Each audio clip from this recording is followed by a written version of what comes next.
vivons tous, bien sûr, dans des environnements très différents.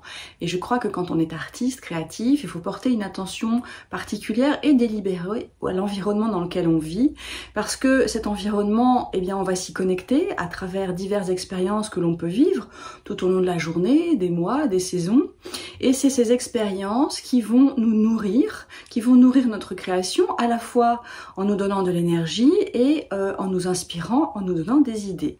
Et donc que l'on vive dans une ville, que l'on vive à la campagne ou près de la mer, on ne va pas être inspiré de la même manière, ni en ce qui concerne les couleurs par exemple, ni les formes, ni le mouvement, et cela va se ressentir sans doute sur ce que l'on crée en peinture ou dans un autre mode d'expression.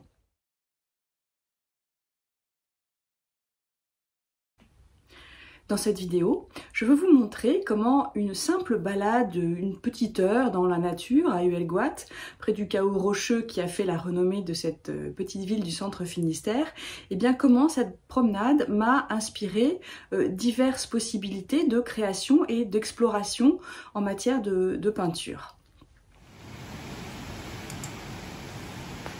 Alors on atteint le Caou par un tout petit chemin qui commence sous les feuillages des arbres.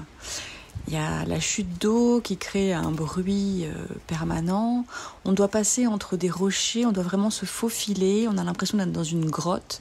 C'est très particulier. Et puis ensuite, on arrive dans une zone très arborée, très verte, où la lumière est très particulière parce que tout ce feuillage, ça crée une ambiance verdâtre très curieuse. J'ai décidé de commencer à travailler à la suite de cette balade sur les verres. Donc j'ai mis tous les verres que j'avais à ma disposition dans mes tubes de peinture. Et je vais commencer à travailler avec cette couleur, en ajoutant du noir et du blanc, en mélangeant. Donc je vais travailler dans mon carnet de croquis qui est en forme de Leporello, là. Et puis je vais travailler de manière très libre en ayant juste en tête le souvenir de cette promenade, de mes impressions. Et je vais m'exprimer sur la feuille d'une manière improvisée, on va dire.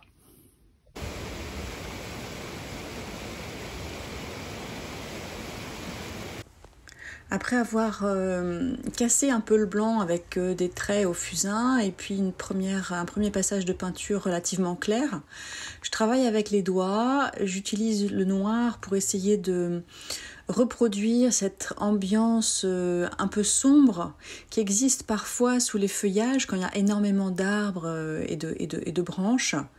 J'essaye de garder aussi l'idée de mouvement parce qu'il y a l'eau, le bruit de l'eau, le vent dans les arbres et puis je mets un peu d'horizontalité pour rappeler la rivière.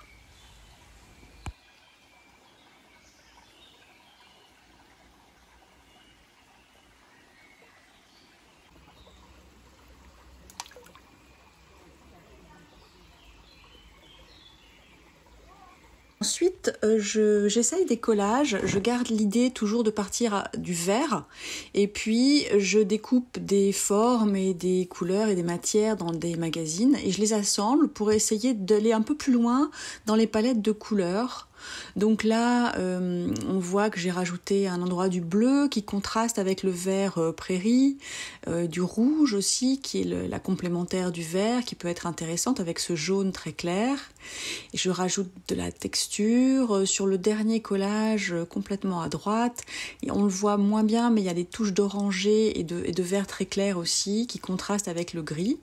Quand on n'a pas assez de couleurs, quand on ne trouve pas ce qu'on veut, eh bien on a toujours la possibilité de prendre un papier blanc et de mettre la couleur qu'on veut dessus pour l'assortir au reste. Et donc ça permet de réfléchir à des associations de couleurs.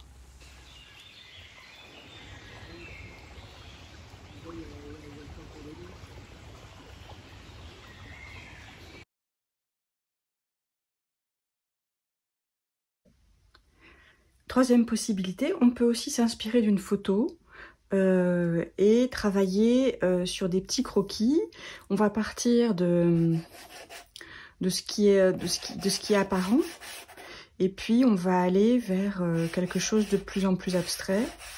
Là, ces grandes lignes données par les troncs qui se croisent, je trouvais ça intéressant et du coup Voilà, on voit que rien qu'en reproduisant ça, on a déjà une composition qui pourrait s'avérer intéressante. Les différentes possibilités que je vous montre là sont bien sûr le résultat d'un parti pris. On aurait pu aussi s'intéresser aux reflets, au jeu de lumière, à la forme des pierres. Il y a énormément de choses à retirer d'une simple balade et c'est extrêmement riche. Donc c'est pour ça que c'est important de garder trace de tout ce qu'on expérimente à ce moment-là. Donc c'est très important de pouvoir capter comme ça des impressions de manière délibérée ou bien spontanée au fur et à mesure de la journée, soit en direct, soit de manière par l'image, par le son, en prenant des notes vocales par exemple. Et donc c'est ça qui va, ces expériences, cette accumulation d'expériences qui va nourrir notre pratique créative, qui va nous donner envie.